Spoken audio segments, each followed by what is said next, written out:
गुरु ब्रह्मा गुरु विष्णु गुरुदेव महेश्वर गुरुदेव परब्रह्म तस्मै श्री गुरवे नमः। ओम नमो भगवते वासुदेवाय। श्रीमद् भागवत गीता अथ तृतीय अध्याय श्लोक नम्बर आज 39। अव्रैतं ज्ञानमेतेन ज्ञानिन नित्यवैरिणा कामरूपेण कौन्तेय দুষ্পুরেণানলেন চ। অনুবাদ: এভাবে কামরূপী চিরশত্রুর দ্বারা জীবের শুদ্ধ চেতনা আবৃত হয়। এই কাম আগ্রাসী অগ্নির মতো চির অতৃপ্ত। কন্তেয় অগ্নির ন্যায় ভোগে অতৃপ্ত জ্ঞানীর চিরশত্রু এই কাম দ্বারা জ্ঞান আবৃত থাকে।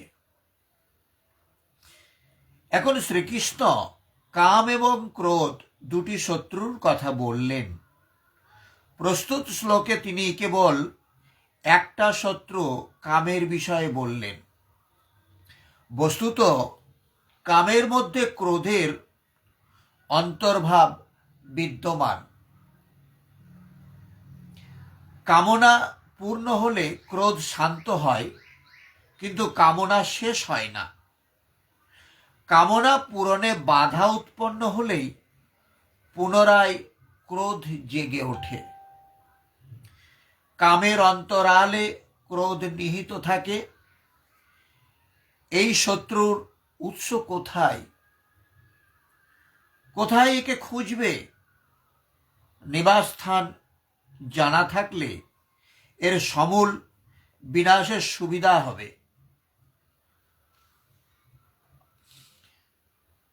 তাৎপর্য বলছে, মনুস্মৃতিতে বলা হয়েছে যে ঘি ঢেলে যেমন আগুনকে কখনো নেভানো যায় না, তেমনি কাম উপভোগের দ্বারা কখনোই কামের নিবৃত্ত হয় না। জড়জগতে সমস্ত কিছুরই কেন্দ্র যৌন সঙ্গম। তাই জড়জগৎকে বলা হয় মৈথুনাগার বা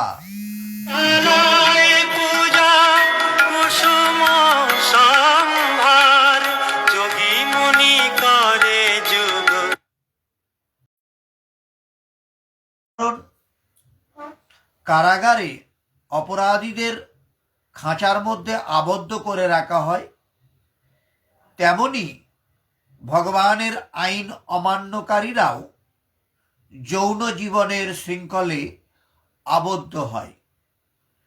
ইন্দ্রিয়তৃপ্তিকে কেন্দ্র করে জড়সভ্যতার উন্নতি লাভের অর্থ বদ্ধজীবেদের জড় অস্তিত্বের মেয়াদ বৃদ্ধি করা। তাই এই কাম অজ্ঞানতার প্রতীক, যার দ্বারা জীবেদের এই জড়জগতে আবদ্ধ করে রাখা হয়েছে। ইন্দ্রিয়তৃপ্তি উপভোগ করবার সময় সাময়িকভাবে সুখের অনুভূতি হতে পারে, কিন্তু প্রকৃতপক্ষে সেই তথাকথিত সুখই ভোগাকাঙ্ক্ষীর চরম শত্রু। শ্লোক নাম্বার 40। ইন্দ্রিয়াণি মনোবুদ্ধিরাস্যধিষ্ঠানমোচ্যতে এতৈর্বিমোহয়তেস্য জ্ঞানমাবৃত দেহিনাম। ইন্দ্রিয়সমূহ মন ও বুদ্ধি এই কামের আশ্রয়স্থল। তাদের মাধ্যমে কাম জীবের প্রকৃত জ্ঞানকে আবরণপূর্বক তাকে বিভ্রান্ত করে। ইন্দ্রিয়সমূহ মন এবং বুদ্ধি, এদেরই কামের আশ্রয় বলা হয়। কাম, মন, বুদ্ধি এবং ইন্দ্রিয়সমূহের দ্বারাই জ্ঞানকে আবৃত করে এই জীবকে মোহমুগ্ধ করে। বদ্ধ জীবাত্মার দেহের বিভিন্ন গুরুত্বপূর্ণ অংশগুলি শত্রু অধিকার করে রয়েছে। তাই ভগবান শ্রীকৃষ্ণ এই সমস্ত অংশের কথা ইঙ্গিতে জানিয়ে দিচ্ছেন, যাতে শত্রুকে পরাভূত করতে ইচ্ছুক ব্যক্তি শত্রুর সন্ধান পেতে পারে। ইন্দ্রিয়সমূহের সমস্ত কার্যকলাপের কেন্দ্র হচ্ছে মন, এবং তাই যখন আমরা ইন্দ্রিয় উপভোগের কথা শুনি তখন স্বভাবত মন ইন্দ্রিয় তৃপ্তির সকল প্রকার চিন্তা ভাবনার আশ্রয়স্থল হয়ে ওঠে, আর তারই ফলে মন ও ইন্দ্রিয়গুলি হয়ে ওঠে কামবৃত্তির আধার। এরপরে বুদ্ধি বিভ্রাট হয় এই সমস্ত কাম প্রবৃত্তির রাজধানী। বুদ্ধি আত্মার সব থেকে নিকটবর্তী প্রতিবেশী। এই বুদ্ধি কামের দ্বারা উন্মত্ত হয়ে ওঠে, সে আত্মাতে অহংকারে সঞ্চার করে, যার ফলে আত্মা জড় ইন্দ্রিয় ও মনের সঙ্গে জড়িয়ে গিয়ে জড়ের মাঝে তার স্বরূপ অন্বেষণ করে। জড় ইন্দ্রিয় সুখকেই প্রকৃত সুখ বলে মনে করে আত্মা তখন তা উপভোগ করতে মত্ত হয়ে ওঠে। শ্রীমদ্ ভাগবতে দশম স্কন্ধের 84 নম্বর অধ্যায়ের 13 নম্বর শ্লোকে আত্মার এই আত্মবিস্মৃতিকে খুব সুন্দরভাবে ব্যাখ্যা করে বলেছে। যসাত বুদ্ধি কুনাপে ত্রিধাতুকে সিয় কলত্রাদিষু ভৌম ইজ্জদ্ধি যত্তীর্থ বুদ্ধি সলীলেন কয়োর্হি চ জনিসভিজ্ঞেষু স এব গৎখর। যে মানুষ ত্রিধাতু সমন্বিত এই জড় দেহকে স্বীয় স্বরূপ আত্মা, স্ত্রী পুত্রাদিকে আত্মীয় ও পার্থিব জন্মস্থানকে পূজ্য বলে মনে করে এবং তীর্থস্থানে গিয়ে কেবলমাত্র নদীতে স্নান করে চলে আসে, কিন্তু সেখানে পারমার্থিক জ্ঞান সম্পন্ন মানুষদের সান্নিধ্য লাভ করবার চেষ্টা করে না, তাকে একটি গাধা অথবা গরু রূপে বিবেচনা করা হয়ে থাকে। তাহলে আমাদের চিরশত্রু যেটাকে কাম বলা হচ্ছে, এই কামটা ইতিপূর্বেই বলা হয়েছে যে কামটা ভগবৎ সেবায়, ভগবান শ্রীকৃষ্ণের সেবার জন্য ব্যবহার করতে। মনটাকে যদি আমরা সেদিকে ঘুরিয়ে নিই তাহলে পারে সেটা খুব সহজ এবং সুন্দর হয়। মানুষ সাধারণত যৌন জীবনের প্রতি আকৃষ্ট, এবং আমরা পৃথিবীতে সমস্ত মানুষ কেন সমস্ত প্রাণীকুলই আমরা এই যৌন আকাঙ্ক্ষার প্রতি ছুটে বেড়াচ্ছি। একমাত্র মানুষ পারে তার বুদ্ধির মাধ্যমে এখান থেকে নিষ্কৃতি পেতে, এবং এটা সম্ভব কিভাবে হয় উদাহরণ দিয়ে বলা যেতে পারে। আমরা সাধারণ কোনো পুরুষরা যখন কোনো সাধারণ রমণীদের হাঁটুর উপর কাপড় ওঠা দেখি তখন আমাদের যৌন বাসনা জেগে ওঠে, কিন্তু যদি কোনো অসাবধানবশত আমি আমার নিজের মাকে নগ্ন অবস্থায় দেখে ফেলি তাহলে কি সেই কামবাসনা জেগে ওঠে? নিশ্চয়ই নয়। কারণ কি, তিনিও তো একজন নারী, কিন্তু সেখানে তার প্রতি আমাদের মাতৃভাব শ্রদ্ধা রয়েছে, মন সেখানে যৌনতার সায় দেয় না। তাই আমরা যদি মনকে নিরুদ্ধ করতে পারি, গুরুর কাছে গিয়ে শুধু এটাই শেখার যে মনটাকে কিভাবে নিরুদ্ধ করা যায়,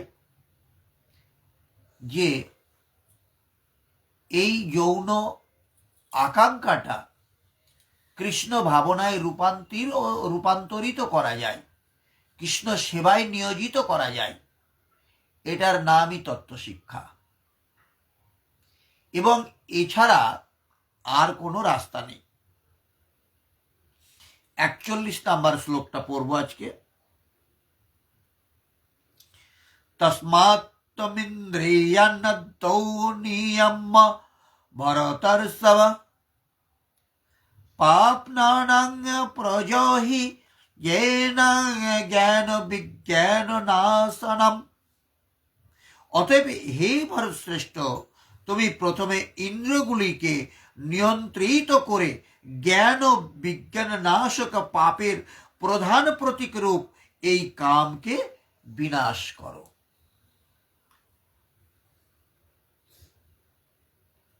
ইন্দ্রসমূহ, হে অর্জুন, তুমি আগে ইন্দ্রগুলিকে মানে ইন্দ্রসমূহকে নিয়ম্য মানে সংযত করো, কারণ এর অন্তরালে শত্রু বিদ্যমান। আগেই বললাম এই কামকে সংযত করা। ঘোড়া যতই ছুটতে থাকুক, লাগামটা আমার যদি হাতে থাকে তাহলে ঘোড়া আমার বসে থাকবে। বাইক যত জোরেই চলুক না কেন, পাটা যদি আমার ব্রেকে থাকে, অ্যাক্সিলেটার ক্লাচ এগুলো যদি আমি নিয়ন্ত্রণে রাখি, তাহলে দুর্ঘটনা ঘটার সম্ভাবনা থাকে না। যদি বেপরোয়া হয়ে যায় তাহলে অনিবার্যভাবে দুর্ঘটনা ঘটতে পারে।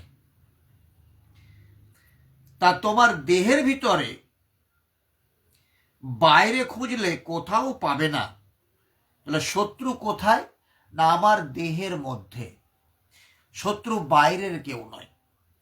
কাম, ক্রোধ, লোভ, মোহ, অহং, মাশ্চর্য এরাই হচ্ছে আমাদের প্রকৃত শত্রু। কিন্তু যাদেরকে আমরা শত্রু বলে মনে করি, কেউ আমার সাথে দুর্ব্যবহার করেছে, এ আমার শত্রু নয়। ভগবান তাকে ওই রোলটাই প্লে করতে দিয়েছে। পৃথিবীটা একটা রঙ্গমঞ্চ, আমরা সবাই কুশীলব। তার ডিরেকশন অনুযায়ী আমরা সবাই এখানে অভিনয় করে চলেছি। কেউ মায়ের অভিনয় করেছি, কেউ সন্তানের অভিনয় করেছি, কেউ পিতার অভিনয় করেছি, কেউ পুত্রের অভিনয় করছি, কেউ স্ত্রীর অভিনয় করছি, কেউ স্বামীর অভিনয় করছি। এমনিভাবে আমরা সবাই অভিনয় করছি। কেউ ভালো ব্যবহার করছি, কেউ দুর্ব্যবহার করছে। এই সবই তার ইঙ্গিতেই হচ্ছে। অতএব এরা কেউ আমাদের শত্রু নয়। যখন মঞ্চের উপর খলনায়ক এবং নায়ক উভয়ে যুদ্ধ করে, তখন আমরা ভাবি খলনায়ক এবং নায়ক উভয়ই একে অপরের শত্রু। কিন্তু এই মঞ্চ ছেড়ে যখন তারা গ্রিন রুমে চলে যায়, তখন এই খলনায়ক এবং নায়ক এরা কিন্তু প্রকৃতপক্ষে শত্রু থাকে না, এরা একে অপরের বন্ধু থাকে। তেমনিভাবে আমাদের সঙ্গে যারা শত্রুতা করছে, এরা প্রকৃতপক্ষে শত্রু নয়, এরা আমাদের প্রকৃতপক্ষে বন্ধু। তাহলে আমাদের শত্রু কারা? না, শত্রু হচ্ছে আমার দেহের অভ্যন্তরে আমার কাম, ক্রোধ, লোভ, মোহ, অহং, মাশ্চর্য এরা হচ্ছে আমার প্রকৃতপক্ষে শত্রু। এই কামটাকে লাগাম টানতে হবে, এটাই মূল বক্তব্য। আমি যেন কামের দ্বারা তাড়িত না হয়, আমার দ্বারা কাম তাড়িত হবে। কামকে আমি যখন প্রয়োজন মনে করব ব্যবহার করব, যখন প্রয়োজন মনে করব না তখন সেটাকে দূরে রেখে দেব। আমার যৌন ইন্দ্রিয় তখনই জাগবে যখন আমি প্রয়োজন মনে করব, আমি যখন তাকে সম্মতি দেব। আর সে যখন চাইবে তখন আমি তার পিছনে যেন ছুটতে বাধ্য না হই। এর জন্য বলা হয়েছে যে তুমি আগে ইন্দ্রিয়গুলিকে নিয়ম্য মানে সংযত করো। যেখানে বলা হচ্ছে তস্মাৎ তমিন্দ্রিয়ান্নদ্যৌ নিয়ম্য ভরতর্ষভ, তার মানে তুমি সংযত করো। এটা হৃদয় দেশের অন্তর্জগতের যুদ্ধ, এই যে কুরুক্ষেত্রের যুদ্ধ, এই যুদ্ধটা বাইরের নয়, এটা অন্তর্জগতের যুদ্ধ। এই ইন্দ্র সমূহকে বশ করে, একে বাদ দিয়ে বলছে না, কিন্তু বশ করার কথা বলছে।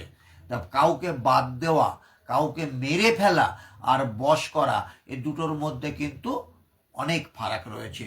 বলছে ইন্দ্র সমূহকে বশ করে জ্ঞান এবং বিজ্ঞানের বিনাশক এই ক্ষতিকারক কামের নাশ করো। কাম সহজে আয়ত্তে আসে না, এটা আসতে গেলে প্রকৃত অর্থে সদ্গুরুর সান্নিধ্যে আসতে হয়। তারা জানে এটাকে কিভাবে। বিষধর সাপকে যেমন পোষ মানিয়ে জনসমক্ষে খেলা দেখানো হয়, তেমনিভাবে সদ্গুরু এবং আচার্যরা জানেন কিভাবে কামকে নিয়ন্ত্রণ করে নিজের বশে রেখে সাপ খেলার মতো খেলা যায়। অতএব বিকারের বিনাশ স্থানকেই অবরুদ্ধ করো, ইন্দ্র সমূহকে সংযত করো। কিন্তু ইন্দ্র সমূহ এবং মনকে সংযত করা খুবই কঠিন। আমি কি তা করতে পারবো? এই প্রসঙ্গে শ্রীকৃষ্ণ তার সামর্থ্য বলে উৎসাহ দিচ্ছেন 42 নম্বর শ্লোকে।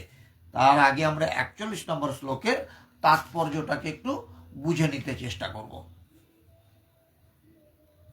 ভগবান প্রথম থেকেই অর্জুনকে ইন্দ্রগুলিকে দমন করার উপদেশ দিয়েছেন, ইন্দ্রগুলিকে মেরে ফেলার উপদেশ দেয়নি, যাতে তিনি পরম শত্রু কামকে জয় করতে পারেন। তাকে বধ করার কথা বলেনি। কোন কোন প্রাতিষ্ঠানিক বৈষ্ণবেরা বলে থাকেন যে কামকে পুরোপুরি বধ করতে, ত্যাগ করতে, কিন্তু গীতা তা বলছে না। এটা বলছে শত্রুকে দমন করতে বা তাকে জয় করতে। কারণ এই কামের প্রভাবে আত্মার উপলব্ধির উদ্দীপনা ও আত্মতত্ত্ব বিজ্ঞান বিনাশ প্রাপ্ত হয়। এখানে জ্ঞান বলতে সেই জ্ঞানকে বোঝানো হয়েছে যে জ্ঞান আমাদের প্রকৃত স্বরূপের কথা মনে করিয়ে দেয়। অর্থাৎ যে জ্ঞান মনে করিয়ে দেয় আমাদের আত্মাই হচ্ছে প্রকৃত স্বরূপ, আবরণ স্বরূপে জড় দেহটি নয়। ইতিপূর্বে আমি বহুবার আলোচনা করেছি, এই যে পোশাকটা পরে রয়েছি, এই যে জামাটা, এটা হচ্ছে আমার দেহের পোশাক, আর আমার পোশাক হচ্ছে আমার দেহটা। আবার বলি, আমার পোশাক হচ্ছে আমার দেহটা, আর দেহের পোশাক হচ্ছে এই জামাটা। জামাটার মধ্যে আমার দেহ আছে, আর দেহটার মধ্যে আমি আছি। দেহটা আমি নই। যেমন জামাটা আমার দেহ নয়, তেমনি দেহটা আমি নই। বিজ্ঞান বলতে এখানে বিশেষ জ্ঞানের কথা বলা হয়েছে। এই যে কথাটা বললাম, এটা কিন্তু সাধারণ জ্ঞান নয়, এটা একটা বিশেষ জ্ঞান। এই বিজ্ঞান বলতে আত্মার নিত্য স্বরূপ ও ভগবানের সঙ্গে তার সম্বন্ধের বিশেষ জ্ঞানকে বোঝানো হয়েছে। আমি কোথায় আছি? আমি তো আমার দেহটা নই। এর ব্যাখ্যা করে শ্রীমদ্ ভাগবতের 2য় স্কন্ধের 9ম অধ্যায়ে 31 নম্বর শ্লোকে বলা হয়েছে, জ্ঞানং পরম গুহ্যহং মে যদ বিজ্ঞান সমন্বিতম রহস্যং তদাঙ্গং চ গৃহান গোদিতং ময়া। আত্মজ্ঞান ও ভগবত তত্ত্বজ্ঞান পরম গোপনীয় ও গভীর রহস্যপূর্ণ। এই গোপন দরজার চাবি খুলতে গেলে পারে, আবার বলি, উপযুক্ত সদ্গুরুর প্রয়োজন, যার কাছে এই গোপন চাবি আছে। কিন্তু ভগবান যখন নিজে পুঙ্খানুপুঙ্খভাবে এই জ্ঞান বিশ্লেষণ করেন, তখন তা হৃদয়ঙ্গম করা যায়। ভগবদ্গীতা আমাদের আত্মতত্ত্ব সম্পর্কে সাধারণ ও বিশেষ জ্ঞান প্রদান করে। জীবেরা ভগবানের অবিচ্ছেদ্য অংশ, তাই ভগবানের সেবা করাই তাদের একমাত্র কর্তব্য। তাহলে আমাদের এই দেহ দিয়ে, মন দিয়ে, প্রাণ দিয়ে অর্থ দিয়ে, সাধ্য দিয়ে, সামর্থ্য দিয়ে সমস্ত কিছু আমাদের ভগবানের সেবায় নিয়োজিত হওয়া দরকার।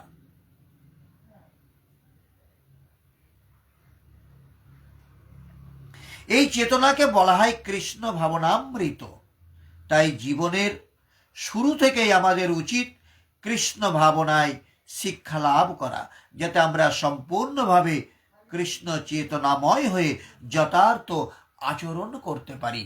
এবং এই যথার্থ আচরণ করতে গেলে আবার যথার্থ আচার্যের প্রয়োজন হয়। তিনিই সদ্গুরু, যিনি আমার প্রকৃতপক্ষে একজন সঠিক আচার্য। প্রতিটি জীবের অন্তরে যে স্বাভাবিক ভগবত প্রেম আছে, তারই বিকৃত প্রতিবিম্ব হচ্ছে এই কাম। কোন আচার্যরা, কোন বৈষ্ণব গুরুরা নিজেদেরকে স্বঘোষিত ভগবান বলে দাবি করে তারা এই ভগবত প্রেমটাকে কামের দরজায় নিয়ে গিয়ে ফেলে। তাহলে তখন কি হয়? লোভী গুরু আর কামি চেলা, উভয় গিয়ে নরকে ফেলা। কিন্তু জীবনের শুরু থেকেই যদি কৃষ্ণ ভাবনার শিক্ষা লাভ করা যায়, তাহলে আমাদের স্বাভাবিক ভাগবত প্রেম আর কামে পর্যবসিত হতে পারে না। এর জন্য সঠিক একটা সঙ্গত দরকার। ভগবত প্রেম কামে বিকৃত হয়ে গেলে তাকে স্বাভাবিক অবস্থায় ফিরিয়ে আনা অত্যন্ত কঠিন।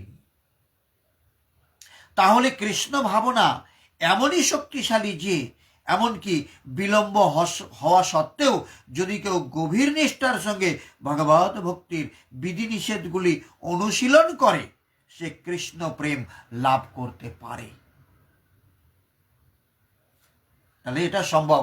Late better than nothing. তাই জীবনের যে কোনো পর্যায়ে কৃষ্ণ ভাবনার অনুশীলন শুরু করা যায়, অথবা যখন থেকে আমরা কৃষ্ণ ভাবনার গুরুত্ব উপলব্ধি করতে পারি, তখন থেকেই আমরা ভগবত ভক্তির যোগে কৃষ্ণ ভাবনাময় হয়ে ইন্দ্রগুলিকে নিয়ন্ত্রণ করতে পারি এবং আমাদের পরম শত্রু কামকে কৃষ্ণ প্রেমে রূপান্তরিত করতে পারি। এটাই মানব জীবনের সর্বোত্তম পূর্ণতার স্তর। তাহলে অনুরোধ সকলের কাছে, যাদের হয়েছে তাদের চরণে আমার দণ্ডবত প্রণাম, আর যাদের হয়নি তারা এখন থেকেও যদি আমরা শুরু করি, তাহলে আমরা এখনো সে জায়গায় পৌঁছাতে পারি। হরে কৃষ্ণ। আজ এই পর্যন্ত আলোচনা থাক। আগামী দিন আমরা তৃতীয় অধ্যায়ের 42 নম্বর শ্লোক থেকে আলোচনা শুরু করব। ওম সর্বে ভবন্তু সুখিনঃ, সর্বে সন্তু নিরাময়া, সর্বে ভদ্রাণি পশ্যন্তু, মা কশ্চিৎ দুঃখভাগ ভবেৎ। ওম শান্তি শান্তি শান্তি। সমস্ত মানুষ সুখী হোক, সমস্ত মানুষ রোগমুক্ত হোক। সমস্ত মানুষকে আমি দেখতে চাই তারা যেন কোনো দুঃখ ভোগ না করে। হরে কৃষ্ণ।